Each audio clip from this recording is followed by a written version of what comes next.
جتنے بھی شرک اور اس کی اقسام ہے نا، اس سے آپ لوگ بچ جاؤ، میری رحمت آ جائے گی. جاؤ، یہ بہت بڑی رحمت ہے اللہ کی ہمارے اوپر. اور دوسرا بات یہ ہم لوگ کن کن گناہوں میں پڑے ہوئے ہیں. نہیں آپ کی سوری یہ بات میں کنیکٹ کر دوں اسی سے ناظرین کے کہ دیکھیں جو ان کے خوابوں کے اندر سب سے بڑا پیغام ہے وہ یہ شرک سے بچنا ہے. تو مجھے ایک بات بتائیں نا، آپ ساری باتوں کو غلط کیا بول رہے ہو؟ سب چیزوں کو چھوڑ دیں فان بھائی، میں تو کہتا ہوں دیکھیں سب چیزوں کو چھوڑ دیں، شرک سے تو بچنا ہے نام ہے کہ نہیں بچنا، بچنا ہے. اب آپ ان الشرک لظلم عظیم، سب سے بڑا ظلم ہے شرک. تو میرے بھائیوں دیکھیں پھر میں اس بات کو پھر ہم ایک کنکلوژن کی طرف لے کے جاتے ہیں کہ دیکھیں جتنی بھی نشانیاں دلیل جتنے بھی ساری باتیں ہم یہاں بیٹھ کے کر رہے ہیں نا، اس کا مقصد صرف ایک ہے. اس کا ایک مقصد یہ ہے کہ دیکھیں پہلی چیز تو یہ ہے کہ اللہ تعالیٰ ہماری اس چیز کو اللہ تعالیٰ اپنی راہ میں قبول کر رہے اور ہم اللہ تعالیٰ کے اخلاص کے اعلیٰ اچھے بندوں میں شامل ہو جائیں. یہ ہم سب کا اور آپ لوگوں کا بھی یہی، میرا بالکل یہی امید ہے کہ آپ لوگوں کا بھی یہی چاہ رہے ہوں گے کہ اللہ تعالیٰ ہم سے راضی ہو جائے. تو میرے بھائیوں دیکھیں راضی کیسے ہوگا اللہ؟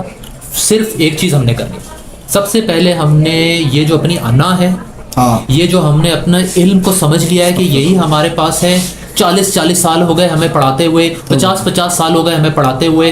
تو میرے بھائیوں دیکھیں میں پھر آپ سے معذرت چاہوں گا، میرا کوئی علم نہیں ہے، یہ تو ماشاءاللہ پھر بھی بہت علم والے لوگ ہیں، مجھے تو کچھ بھی نہیں آتا، لیکن میں صرف آپ کو بتا دوں یہ اللہ کا انعام ہے، اللہ تعالیٰ کا انعام ہے. نہیں واقعی اللہ تعالیٰ کا انعام ہے، یہ تو باقی چیزیں تو میں نے خود بعد میں پڑھی ہیں، حدیث کا مجھے خود نہیں پتا، ہمیں تو پہلے دکھایا گیا ہے.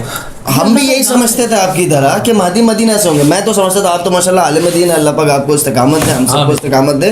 میں بھی بچپن سے یہی سنا ہے کہ وہ مدینہ سے ہوں گے. اور یہاں تک کہ ایک عالم صاحب نے، میں ایک ویڈیو دیکھ رہا تھا، انہوں نے مذاق میں تو ایک اصلی واقعہ سنایا کہ ایک پٹھان کی والدہ نے جو ہے نا اس کی دونوں آنکھیں پھوڑ دی تھیں اور اس نے دعویٰ کر دیا تھا. تو سو رہا تھا، اس کی ماں نے دونوں آنکھیں پھوڑ دی اور مولانا صاحب نے مذاق میں بولا کہ وہ تو مہدی عرب ہوگا. بھائی میں بھی اس پہ بڑا ہنسا تھا اور مجھے کیا پتا تھا بھائی کہ اللہ پاک اس طرف لے آئے گا. میں ایک بات بتاتا ہوں، دیکھیں یہ اول تو بہت بڑا ٹیسٹ ہے جہاں سے میں نے بات شروع کی تھی. یہ الفاظ میرے شاید تھوڑے سخت ہو، میں بولنا نہیں چاہ رہا ہوں، لیکن خدا کے واسطے میری بات کو نیگیٹو نہ لیجیے گا، اپنے اوپر نہ لیجیے گا. پہلے ہم اپنے، یہ بیسیکلی ہمارے کہنے کا مقصد یہ دوسرے کی اطلاع اور اپنی اصلاح. آسان لفظوں میں، اگرچہ کوئی مہدی کو، محمد قاسم بن عبد الکریم کو یہ بول کے ٹال رہا ہے کہ یار داڑھی نہیں ہے، داڑھی نہیں رکھتے، نمازیں نہیں پڑھتے. اول تو میں نے بتایا آپ لوگ کو، اگر وہ خود شوق رکھتے مہدی ہونے کا، سب سے پہلے ایسی بات، سب سے پہلے وہ اسی طرح دیندار ہونے کا لبادہ چیک کر رہے ہیں. مجھے بتائیں نا، پہلے میں داڑھی اور ٹوپی تو نظر آتی ہے، میں ایک بات بتاؤں معذرت کے ساتھ، قاسم بھائی نے خود ہی بول دیا نا، خود بول دیا. اس کا مطلب ہے کہ سچے ہیں وہ. آپ سے کوئی یہ پوچھے کہ آپ خدا نہ خواستہ کہ پچھلی نماز رہ گئی، میں تو جھوٹ شاید بولتا ہوں، اللہ عالم. یہ بات بالکل صحیح ہے، لیکن کہنے کا مقصد کیا ہے، میں ایک بات جو پوائنٹ آؤٹ کرنا چاہ رہا ہوں، یا تو یہ الفاظ میرے تھوڑے سخت و برا نہ مانیے گا، یا تو یہ لوگوں کے اندر کینہ اور بغض ہے. اول تو میں چلو اپنے اوپر ہی لے لیتا ہوں، اگر میں نے داڑھی رکھی ہوئی ہے نا، عرفان بھائی آپ نے رکھی ہوئی ہے، ثاقب بھائی، یہ ہمارا کمال نہیں ہے، یہ اللہ کی توفیق ہے. اب لوگ بولیں گے مہدی پہ کیوں نہیں ہوئی اللہ کی توفیق؟ یصلحہ اللہ فی لیلہ، حدیث کے الفاظ ہیں کہ ایک رات میں اللہ اصلاح فرمائے گا. اور اس کے بعد جو ہے نا پھر محمد قاسم بھائی دنیا میں سب سے زیادہ متقی پرہیزگار ہو جائیں گے. جن سے جنت کا وعدہ کیا نا اللہ پاک نے، اللہ کے نبی شمع فرمائے، قرآن اگر آپ پڑھتے ہیں میکسیمم جگہوں پر، ایک تو وہ ہے جو پرہیزگار ہوتے ہیں، دوسرا وہ ہے جو صبر کرنے والے ہوتے ہیں، تیسرا وہ جو شکر کرنے والے ہوتے ہیں. اگر یہ واقعی پرہیزگار کون ہوتے ہیں؟ جو شرک سے پرہیز کریں. یہ بھی آتا ہے کہ اللہ تعالیٰ توابین سے محبت کرتے ہیں، جو توبہ کرتے لوٹتے ہیں، اور یہ فرماتے ہیں کہ اگر یہاں پر پورے انسانیت گناہ نہیں کرے گی تو اللہ تعالیٰ ان کو مارنے کی جگہ ایک نئی لوگ لائیں گے تاکہ گناہ کریں. اللہ پاک کو پسند ہے لوگ مجھ سے معافی مانگیں.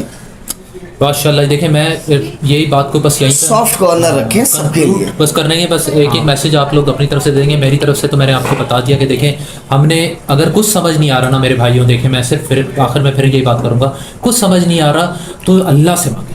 دیکھیں اللہ سے مانگے، اللہ سے بولیں کہ سمجھ میں بھی آ رہا ہے پھر بھی اللہ سے مانگے. بہت زبردست بات کی خان بھائی نے، بالکل صحیح کہا. صورت میں اللہ سے مانگے، استخارہ کریں، دعا کریں، ہماری باتوں پر بھی یقین نہ کریں. ہاں میں تو یہ بولتا ہوں، ہم تو بھائی اللہ سے کو قائل کرنے کے ہم تینوں ایک دوسرے کو نہیں جانتے تھے، ہم کسی کو قائل کرنے کے لیے نکلیں، ہم پیغام پہنچانے کے لیے نکلیں. آپ اللہ تعالیٰ سے دعا کریں، استخارہ کریں اور یہ باتیں نہیں کریں استخارہ میں یہ ہو جاتا ہے معاذ اللہ. یہ بھی ایک قسم کا شرک ہی لگتا ہے کہ آپ اللہ تعالیٰ کی قوت کو کمزور سمجھتے ہیں. اللہ تعالیٰ سے آپ دعا مانگ رہے ہیں اور استخارہ کر رہے ہیں, دوسری طرف یہ کہہ رہے ہیں کہ جو ہے شیطان آپ کو گمراہ کر دے گا. کیسی باتیں کرتے ہیں لوگ جو گھبراتے ہیں نا, یہ اللہ پر یقین کرتے ہو اور استخارہ سے ڈرو. نہیں لوگ جہاں پہ وہ بدگمانی کا شکار ہوتے ہیں نا, میں کلیئر کرتا چلو اچھا لگے یا تو بات بھی چلو, کہتے ہیں یار قادیانی ملعون بھی تو کہتا تھا یا قادیانی بھی تو کہتے ہیں کہ استخارہ کرو.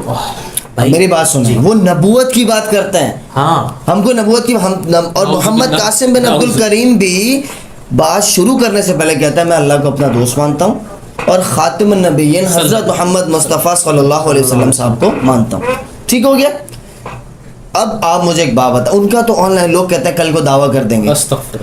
آن لائن ان کی ویڈیو موجود ہے. سوشل میڈیا کا دور ہے یار, قبر سے مردہ اٹھا کر آ جائے. سوشل میڈیا کا ایسا دور چل رہا ہے, وہ اپنی بات سے کیسے کل کو ڈینائی کر سکتے ہیں. پہلی بات سوری اسی بات میں ایڈ کر دوں, میں صرف بات کر رہا ہوں. انہوں نے کل کی بات ہو رہی ہے نا میرے بھائیوں, کل کس نے دیکھا ابھی کی دیکھے, اور ابھی جب تک نہیں ہوا تو آپ کیسے سزا دے سکتے ہو؟ ایسے تو کوئی کہے کل کو آپ قتل کر دو تو کیا ابھی سے میں اس کو جو ہے کتنی عجیب بات ہے. ہم کتنے ہی میں تو کہتا ہوں نا سمجھ, ہم انسان کتنا نا سمجھ ہے کہ ہم لوگ ان باتوں کو لے کے بیٹھے ہوئے جو ابھی ہونی ہی نہیں ہے یا ہوئی نہیں ہے. بھائی جو ہے اس پہ تو ایگری کر. قادیانی ملعون نے کیا تو اس کا مطلب جو ہے کہ جو ہر کوئی کر دے گا. استغفر اللہ. بھائی مہدی جو آئیں گے وہ بڑی اچھی بات. کل پتہ نہیں کہاں میں دیکھ رہا تھا کیا کرتا, بس میں آخری بات کرتا جاؤں, باقی آپ لوگ پھر ایڈ جو کرنا کر دیں گے. کہ وہ یہ میں یہ دیکھ رہا تھا کہ یار مہدی, ہاں وہ جو ایک وہ جو ہے ریپر جو تھے پہلے صلات, انہوں نے جو ویڈیو ابھی کیا ہے میں نے کل دیکھی, کیا زبردست انہوں نے بات کی ہے کہ بھائی لاجکلی آپ یہ کیسے بتائیں کہ مہدی کو اگر آ جائے آپ کے سامنے آپ کیسے پہچان لیں گے اچانک سے. یہ لاجکلی پروف نہیں ہو سکتا. اگر آپ صرف انڈیویجول پہچانیں گے یہ کئی تو بھائی کون سی حدیث آپ بتا دو جان لکھو علماء. پھر وہی والی جو مدینہ سے بھاگیں گے مکہ کی طرف, تو یہ بتا دو کہ مکہ میں جو لوگ گھسیٹ کر لائیں گے انہوں نے کیسے پہچانا. بیعت کے لیے گھسیٹ کر لایا جائے گا نا, خود تو مہدی علیہ السلام نہیں آئیں گے لاؤ میرے ہاتھ پر بیعت کرو, ان کو تو گھسیٹنے والوں نے کیسے پہچانا. اب یہ مجھے دلیل دے دیں. پھر جو جب وہ مدینہ سے مکہ بھاگیں گے تو مدینہ سے کیوں بھاگ رہے ہیں؟ کیونکہ وہاں بھی لوگ ان کو پہچان رہے ہیں, تو اس کی دلیل آپ دے دیں مدینہ والے کیسے کریں. پھر جو ہے وہاں پر جو آئے کہ مشرق میں کالے جھنڈے کالے نشان والوں کے ساتھ خلیفۃ اللہ ہوں گے, تو یہ بتائیں کالے جھنڈے والوں نے کیسے پہچان. آرمی ہے وہ تو, اور وہ لوگ کون ہیں 4088 میں, وہ لوگ کون ہیں جو مہدی کی حکومت کے لیے زمین ہموار کر رہے ہیں, ان کو کیسے پتہ چلا. یہ پوائنٹ ہے اصل. اگلی بات آپ مجھے یہ بتائیں کہ بھائی اگر جو ہے یہ مشرق سے نبی صاحب نے فرمایا ہے کہ اگر برف پر پھسل کر گھسٹ کر جانا پڑے تو جاؤ, تو نبی صاحب ہمیں اشارہ دے رہے ہیں کہ وہ ہیں امام مہدی. اب آپ مجھے ایک بات بتائیں, بات پوری کر لوں, کہ اگر یہ اس کے بعد کا قصہ ہوتا تو پھر بتانے کی ضرورت ہی نہیں ہے, تب تو ساری دنیا کو پتہ چل گیا. بیدا قصہ ہو گیا, ابدال آ گئے, عراق سے آ گئے, تو سب سے بڑی نشانی. پھر تو نبی صلی اللہ علیہ وسلم بتا دیتے کہ ڈائریکٹ جا کے وہ مہدی ادھر جا کے ان کی بیعت کر لینا. ہاں تو پھر یہ تو اس سے پہلے کا قصہ ہے نا. تو آپ یہ بتائیں کیسے ہوگا. پھر آپ بتائیں منصور جو حدیث مبارکہ میں ان کی مدد کرے گا, ان کو کیسے پتا چلا. منصور بلوایا جائے گا, اس کا نام منصور نہیں ہوگا شاید, لیکن حارث ابن حارثہ کو کیسے پتا چلا. آپ یہ بتا دیں یہ ساری پہلے کی چیزیں ہیں ان سب حضرات کو. منصور بھی گھر پر ہے قاسم بھائی کا, تو یہ آپ مجھے بتا دیں ان سب حضرات کو کیسے پتا چلے گا. بس اس کے جو ہے دیکھو آپ اختلاف کرو لیکن اس کی دلیل تو لاؤ. دلیل نہیں ہے نا, سنی سنائی کی بات ہے. ایک عالم صاحب نے میرے پاس ویڈیو بنائی تھی, انہوں نے بولا دین میں نقل ہے عقل نہیں ہے. ہم بھی نقل ہی کر رہے ہیں, جو حدیث سے کوٹ کی ہے ان کا جواب دیں. آپ ہوا میں بات نہیں کر رہے. یہ بات تو ایک بہت ہی عجیب سی ہے کہ نقل کی بات صحیح ہے, لیکن بات یہ دیکھیں نقل سے بھی جو ہے ہم نے کون سی عقلی دلیل مانگی ہے بھائی. فکس پیور نقل تو نہیں ہے نا, اس سے آپ نے مسائل کو اخذ کیا, عقل استعمال کر کے کیا, آپ نے اصول فقہ بنا کر جو ان سے جو ہے مسائل کو اخذ کیا ہے قرآن سننا سے, اجماع سے.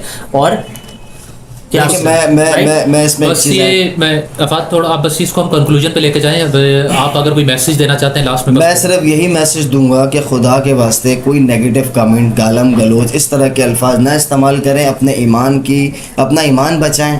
ایمان رہا تو نکاح بھی رہے گا, سیدھی بات ہے, مذاق نہیں ہے, یہ حق بات ہے.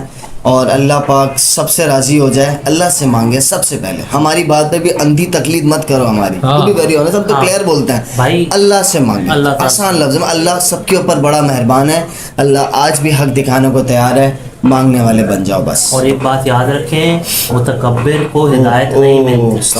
تکبر نہ کریں, اپنے علم کو جو ہے سب سے اوپر نہ سمجھیں. اللہ تعالیٰ سے مانگے, مانگتے رہیں کہ اللہ تعالیٰ آپ کو حق دکھائے, سب کو حق دکھائے, سب کو حق دکھائے. پوری امت آپ دیکھیں, آپ کا جو ہے ہمیں گالیاں دینے سے کوئی فرق نہیں پڑتا, ہمیں ضرور دیتے رہیں. ہم کشتیاں جلا چکے ہیں, ہم کشتیاں جلا چکے ہیں. آپ یہ دیکھیں کہ ہم لوگ بھی ایسی باتیں کر رہے ہیں, ہم لوگ بھی ایسی باتیں کر رہے ہیں کہ باتیں کرنا بھی آسان نہیں ہے, آج کے دور میں نہیں ہے, آج کے دور میں آسان نہیں ہے, لیکن یہ جو ہے اللہ تعالیٰ کی رضا کے لیے, اللہ کا نام ہے, اس کے لیے کریں. اور اللہ نے ہی کروانا ہے کام, ہمارے ہاتھوں میں بھی نہیں ہے. اللہ نے ہم سے کام لیا, یہ ہمارے لیے بڑی زبردست بات ہے. بس میں اس کو کنکلوڈ کریں, دعا کرتے ہیں آخر میں.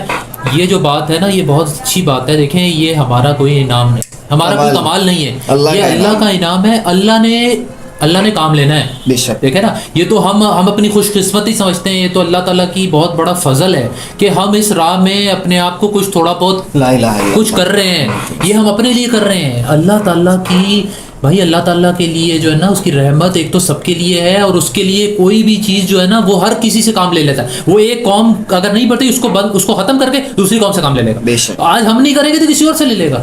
تو میرے بھائیوں, بس میں صرف آخر میں عرفان بھائی سے بولوں گا, عرفان بھائی ایک دعا کرتے ہیں جو ہم کرتے رہتے ہیں, اور بس پھر اس کو ہم کنکلوڈ کرتے ہیں. بس ہم اللہ تعالیٰ سے دعا کرتے ہیں کہ ہمیں حق دکھائے, اور حق کی اتباع کرنے کی توفیق عطا فرمائے, اور باطل کو سمجھنے کی توفیق دے, اور باطل سے بچنے کی توفیق عطا فرمائے. اللہ تعالیٰ ہمارے دلوں سے کینہ اور بغض کو نکال دے.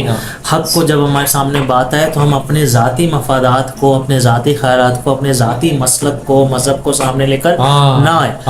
ہمیں صرف اللہ سبحانہ تعالیٰ کے آگے جھکنا. اللہ تعالیٰ ہمیں اسی کی توفیق عطا فرمائے, صرف آپ کے آگے جو کہ حق بات کو قبول فرمائے. اور ایسے الفاظ سے اللہ تعالیٰ ہمیں, ہم آپ کی پناہ میں آتے کہ ہماری زبان سے ایسے الفاظ نکلیں کہ ہم ملعون میں سو جائیں اور آپ کی رحمت سے دور ہو جائیں. اللہ تعالیٰ ہمیں کھلی نشانیاں اور کھلے حق پر قائم رکھ, اور جو سیدھے راستے پر چلا.